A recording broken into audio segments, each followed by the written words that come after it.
My name is Diane Hyde. I'm a member of the Bay Mills tribal community. My mother was Sandra Parrish, and my father was Hugh Verlander. I was the youngest of 5. Dad was an electrical engineer and worked for NASA in Florida. Afterwards, he worked for Boeing in Washington State. My earliest memories are watching the Apollo 13 go up and going to the res every summer to see my grandmother, Elizabeth Rita Teeple Parrish.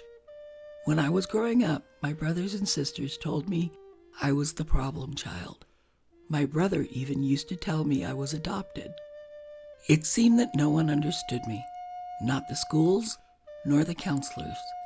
My mother tried to help me until I pushed her away. I was 15, a crisis in motion. I was self-medicating with alcohol and drugs. I just wanted to be normal. At the age of 17, many things happened all at once.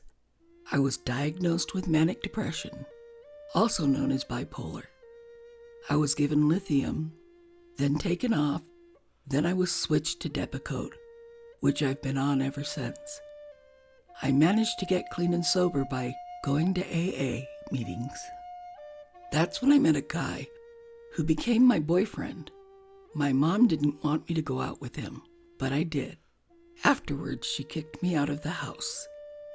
On June 21st, 1989, at the age of 26, I married Petty Officer First Class Jan Avery Hyde in Bremerton, Washington. I remember when we first met. He had cute puppy dog look and asked if I follow you home, will you keep me? We had 2 children, Kathleen and Benjamin. I already had Michael. He was 3. I'm still married to him, although we have not been together for over 15 years. It's a long story, one that is too long to tell.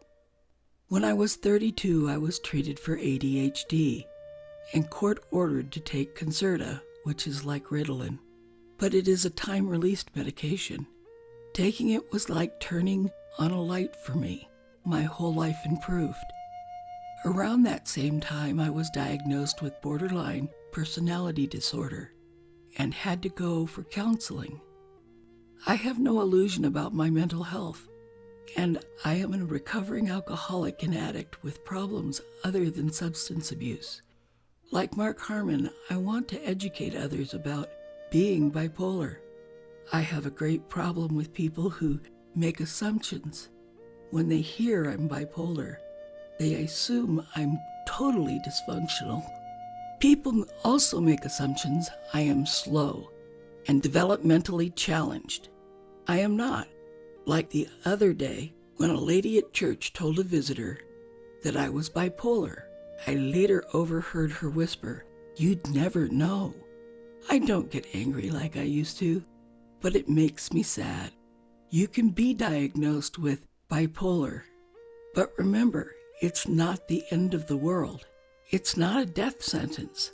I have college degrees and wonderful children. I've traveled to different countries, and I have a good life. Today I accept myself for who and what I am, without reserve. I no longer hide, but stand tall. I also have the best friend in the entire world who keeps me safe from harm. Miigwech, peanut butter.